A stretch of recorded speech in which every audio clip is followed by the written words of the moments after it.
Thank you for joining dotConnect. We are thrilled that you're with us here today. I'm Ryan Picchini. I'm our head of go-to-market strategy and channels.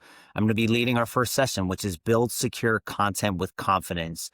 And the reason we chose this topic is because it's directly correlated with trust. And for most of our customers who operate in compliance-led industries, trust is their number one currency.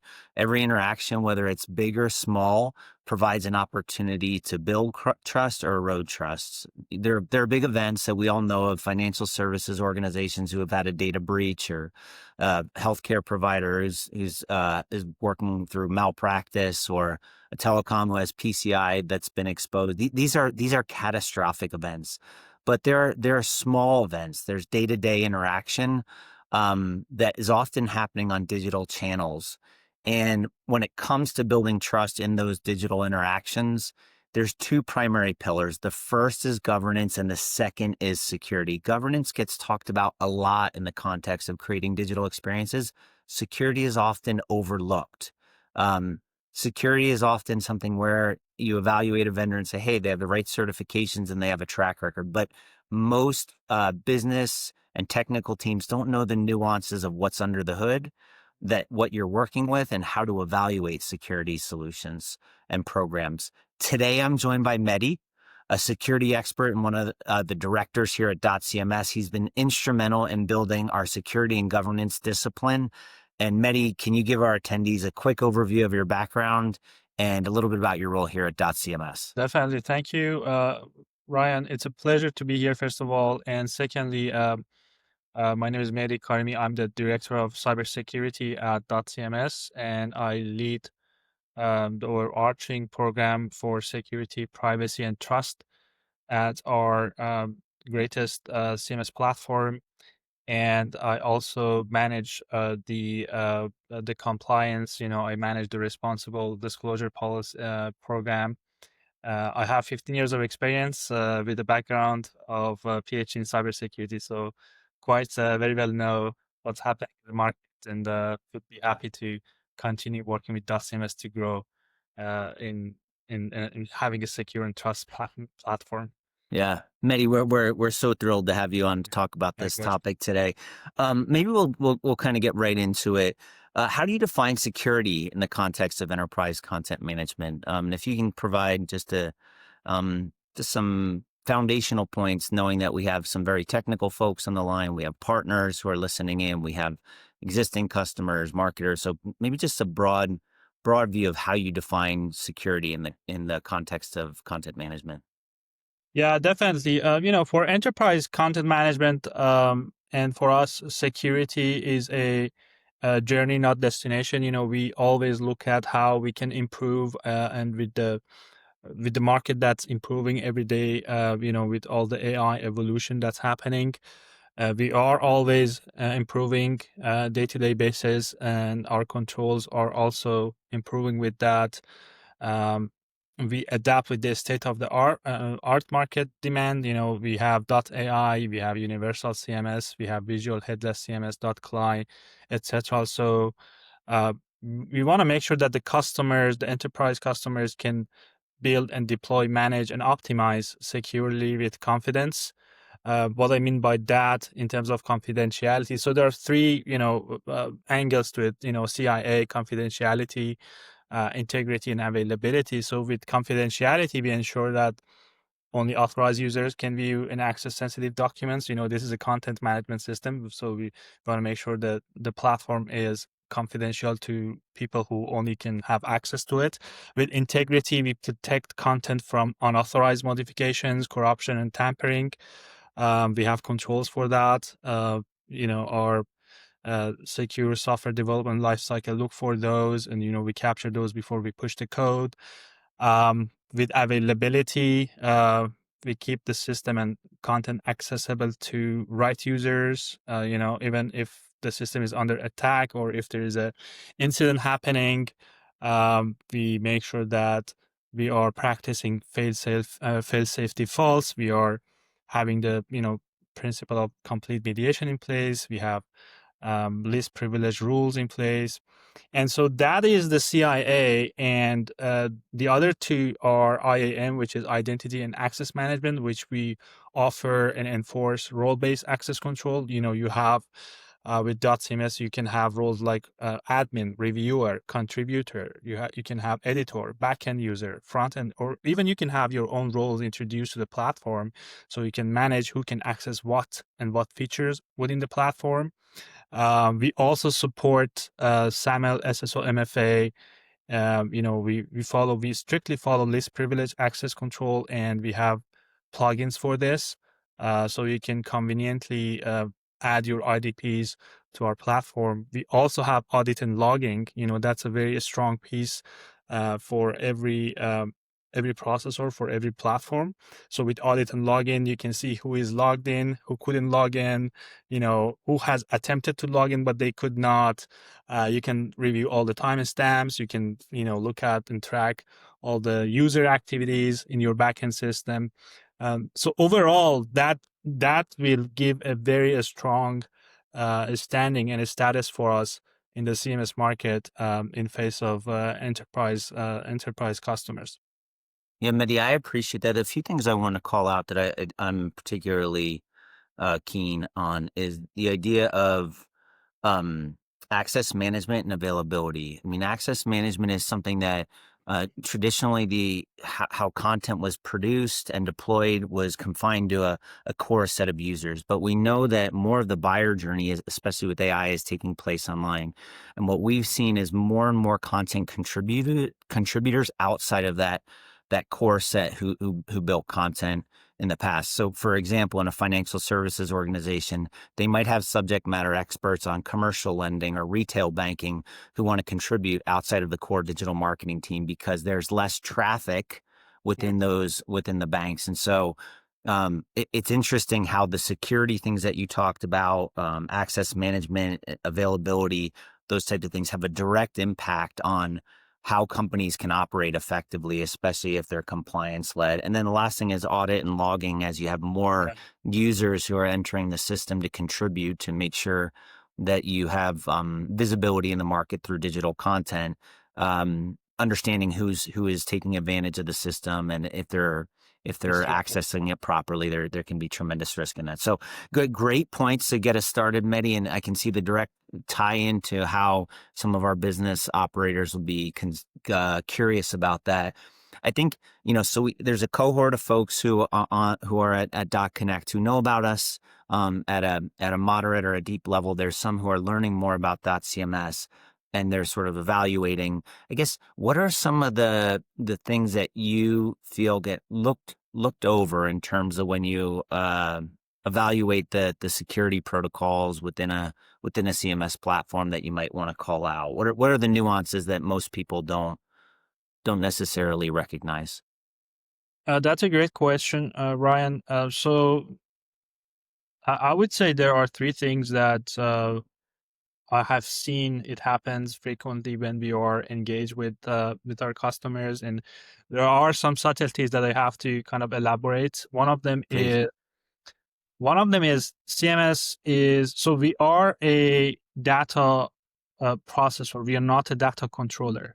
So we just give that CMS gives that flexibility to our users, to our customers, to be able to upload any content, at enterprise grade, and they are in full control of their own content. If it's a PII, PHI, if it's any kind of a file or format that they want to, the the the beauty of the CMS is that you can upload any content and manage it, right?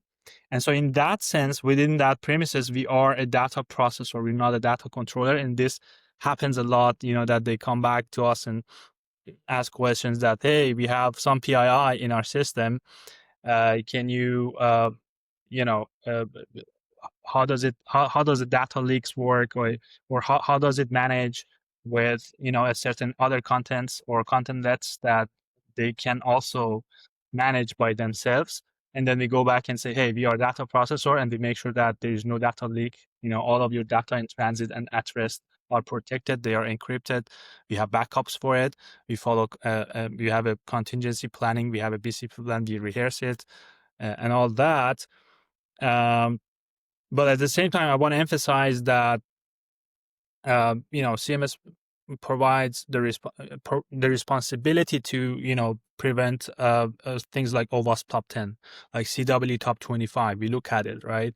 We shield against those. Our controls are protecting you from the latest and greatest hacks and attacks. We have a very strong responsible disclosure program. We have scanners. Um, so we don't push code unless we have the scanner reviewed it, and we make sure that there is no, in a sense, critical, high or medium severity involved. So that's one thing. CMS is a dotCMS is data processor, not controller, data controller. The second one that pops a lot is there is a shared responsibility, and that responsibility is with our sub-processors. Enterprise cloud systems like AWS, GCP, and Azure, we make sure that we have a full coverage in that spectrum. So dotCMS is responsible for securing the infrastructure, the platform, the patching, monitoring, and vetted sub-processors, that the sub-processors have their own physical controls in place. They have their own data center reliability. They have their own backup plans provided. They have their own contingency planning. So if you look at our SOC 2 reports, for example, there's a section in system description, section 7 for complementary subservice organization controls. And with those, we also provide the SOC 2 report of AWS, of GCP, that we combine it with our SOC 2, and that makes it the shared responsibility with sub-processors. So, Mehdi, I think this is a really, really important point, because the sub-processors, because at the end of the day, our clients and partners want to make sure that how dotCMS is running is secure. And this is the nuance that is essentially under the hood that without the proper diligence might be overlooked. So the complementary, security practices across our platform and our sub-processors like GCP or AWS is something that is the layer of depth that I think is needed to have confidence that essentially if anything goes wrong, that it's covered, because we have connectivity across the stack in terms of our security. So I think it's a great point to highlight. Anything else you wanted to mention on that front? The last thing I want to emphasize is the presence of plugins in supply chain security, right? So when customers reach out to us to check our trust, to check our security and privacy, and that would obviously bring trust. But one section that we would have to emphasize is to also look at our software bill of materials. With every release, we release a SBOM, and that would say in that package, in that dotCMS stack, what are the packages that are involved in it, and we make sure there is no vulnerability in those packages at the same time when we are releasing it. This is something that sometimes is being overlooked because they sometimes just look at the dotCMS core, whereas you have to look at the entire package and what are the dependencies that we are having. And it's been very recently many of these attacks leveraging AI for supply chain attack, right? So they've just put some backdoor or RCE in that supply chain that, for example, we use, and then they can enter the CMS system with that package. So it's very important to make sure that there is no vulnerability involved in those supply chains. Yeah, so maybe taking it back a step for some of the business users that are listening in, the ecosystem that's created and the connectivity to other systems, a plugin, or there needs to be essentially a shared security to make sure that there's not a backdoor through those systems as well. And it's I think your key point here is dotCMS in every sprint or every release that we're managing that, in addition to essentially how there could be a security vulnerability in our own platform. Correct? That's right. Great. Yeah. Great. Thanks for that context, Mehdi. There's a lot in the nuances, so I will offer to to the folks attending dotConnect if they do want breakout sessions or to engage on some of these nuances that we can certainly work through your account manager or the proper channels. Mehdi, I do want to talk a little bit about where we are today with security and how it's evolved.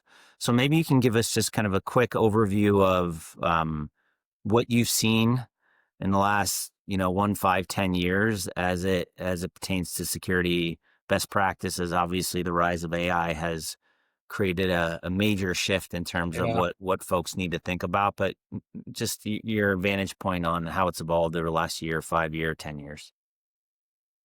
Yeah, if you want to come back historically let's just start from 10 years ago and then we come forward with time, because 10 years ago, what was important was, hey, do you have like TLS 1.2 in place? What are your cipher suites look like if you're practicing block ciphers? Do you have like, uh, block ciphers CBC mode in place, which is, prone to padding oracle attacks, things like that, the poodle attack, and so on and so forth. Then it was the idea of, perimeter security mindset, where we have to, put firewalls and IDS, IPS in place. We had to have DMZs, uh, uh, where still is it, primary security model.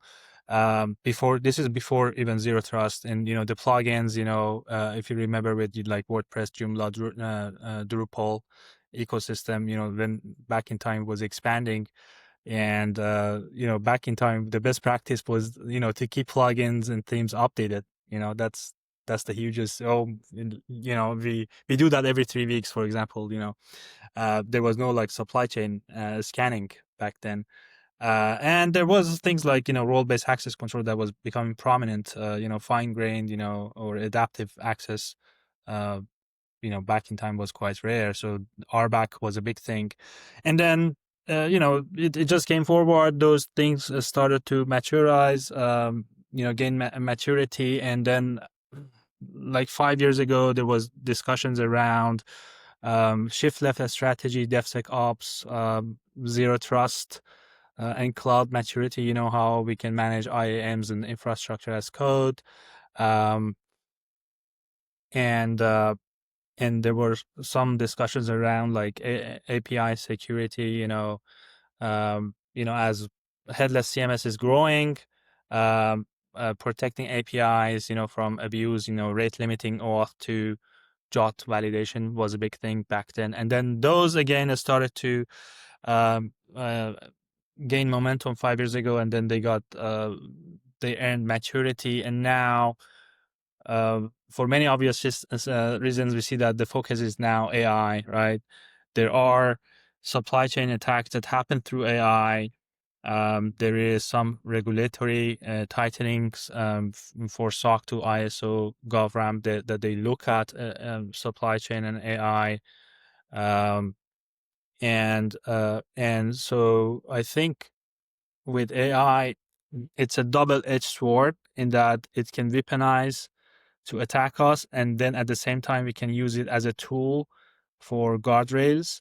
um, I would say with starting a year ago or 2 years ago, now the best practice is to, while we are having AI augmentation in CMS market, we want to at the same time make sure that those are protected or guardrails for it. So companies and customers would start to look at, okay, what is your AI um, control? What is your AI protection? If you're offering .ai, if you're practicing, AI in your operations, what kind of a certification you can provide? And yeah, it's becoming again, it's gaining momentum right now. So we are focusing on AI. At the same time, we are bringing forward what we've had since past, like zero trust. As I said, role-based access RBAC. DevSecOps and shift left strategy. So put it all together, moving forward, AI is becoming a big thing for us. Yeah, Mehdi, maybe you can talk through, you alluded to it there, but why investing in security for many years matters today if, as you're embarking on this journey to include AI. Like, what are the things that Yeah. lo- that that are of value if you've had a security program in place for a long time as you try to incorporate AI? And what might be missing if you haven't been investing in it for a long time? That's a great question. Okay, so there's a saying that, and I always say security is a journey, not destination. So you are bringing a track record of history of improvement over time, and you're building on top of it the things that are new. So the idea of a new AI is new because it was not the case before. People didn't know that um, you can breach emails with AI, with like maliciously create some context that can release, content from CMS, for example, to manipulate it, to manipulate the AI for that reason. Let's say, I don't know, for example, if I can manipulate .ai to release all the contents from a company, something like that, So that's a big thing, right? So that's a big thing in a sense that what we've put in place as controls for RBAC, for MFA, you name it, for data in transit, for data at rest, for cloud security, all of that have to be in place, but not so, but as well, we would have to add AI controls and AI security to it. So security is a journey. It's not a destination. We're not done. We never done, because every day there's a new thing that's happening. There's a supply chain attacks that are happening. There's AI breaches through AI that are happening. So we would have to be ready for it. And it's a content, right? It's just the most. So I always say that assets must be protected. Data are assets. Content is a data. So content must be protected, right? So with the advancements of landscape in AI, we would have to be ready to protect data against malicious activities that are happening with AI. Yeah, the scope of what we're going to need to protect is going to be much greater than it's ever been, right? Exactly. More content is going to get created, different types of experiences. There's been other sessions and webinars where we've talked about the promise of personalization coming to fruition, and with something like personalization or kind of new types of content moving online, the scope of that data, i.e., being content, is going to increase. So, Mehdi, you've again you've touched on some of this stuff, but maybe for our listeners today, what else? I want to ask sort of a broad question and then narrow in on what we're thinking. What does security look like? What does the future of security look like when it comes to digital experience, digital content? We would have to have continuous monitoring in place. So that's one thing. The second thing is we continue to renew and maintain uh, our placement, our status in compliance, because that is something that's prominent in the face of enterprise market to see we are adaptive to the latest and greatest and the state of the art compliance certifications like SOC 2 Type 2, ISO 27001. AI, we are working on it. So I'm gonna go and say between now, with high confidence, and summer 2026, we're gonna achieve AI 40 ISO 42001, which is AI compliance. And then since I'm just having so many interactions with a lot of security community, GovRamp is becoming more and more important. I don't know if you heard about it. I mean, you're in Canada, and there is a bill C8 that is in place now, and it's like GDPR. It's a law. You just have to uh, follow Bill C8, which is about cybersecurity, your incident response, um, your vendor management, your risk management, your business continuity, all of that. So you would have to have a very stringent and very vigilant program that can support what the government is asking for it. In Canada is Bill C8. The corresponding south version of that is called GovRamp. And GovRamp is based on NIST 853, and there are different impact levels for it. I would say in 3 years, all the state agencies would ask for GovRamp. And we are moving very fast to achieve that certification because it's a must. Everyone should have it. And we are no exception of that.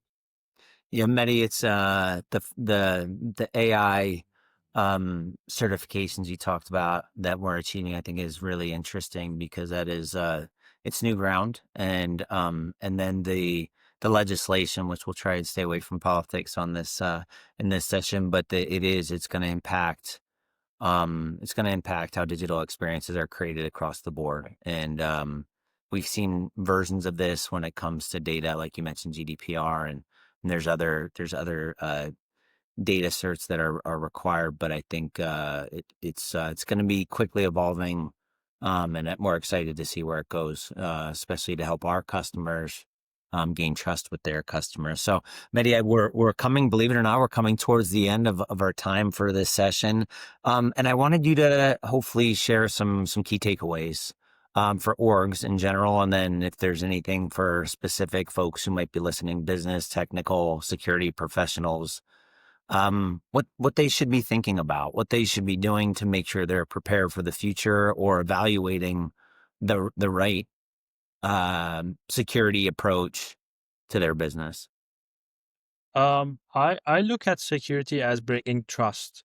When we are building a relationship, as a CMS vendor to our clients, to our enterprise customers, we want to make sure that your content is always secure. And actually, you can take a look at it in our Trust Center, which I'm going to demo it momentarily, where all of our controls are being looked at live and they are being updated every often. At the same time, you can look at our compliance. So we put our SOC 2 report.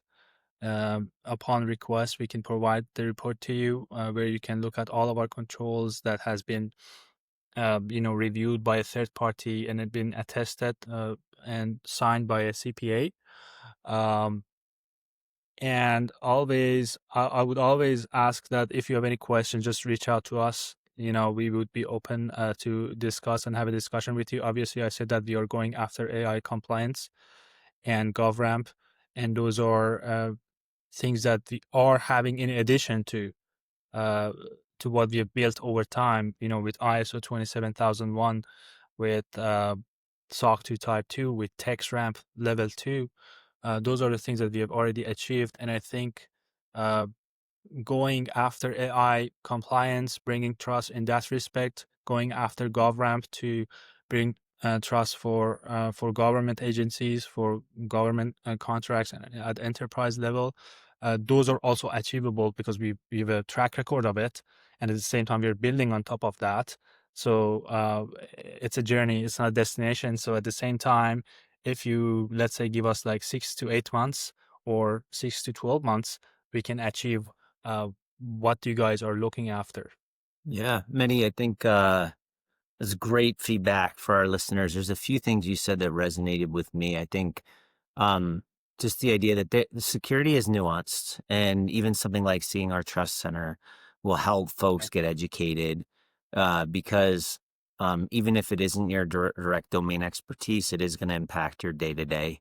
If you're a developer, if you're a business user, I think the rise in AI and what that means in terms of security is something that we all need to be aware of. And then finally, the nuances for each industry, that you talked through, GovRamp being one of them. And how security is going to play out there. So, for our listeners, hopefully that gives you some good insight in terms of how you can get more educated about security depending on your role. I think for now, Mehdi, that's going to wrap our session. I want to thank everyone for joining dotConnect. I hope you enjoy the rest of the time that you spend with us. A recording of this session will be sent out, and we'll see you on the next session. Thanks, everyone. Thanks, Mehdi. Thank you. Bye.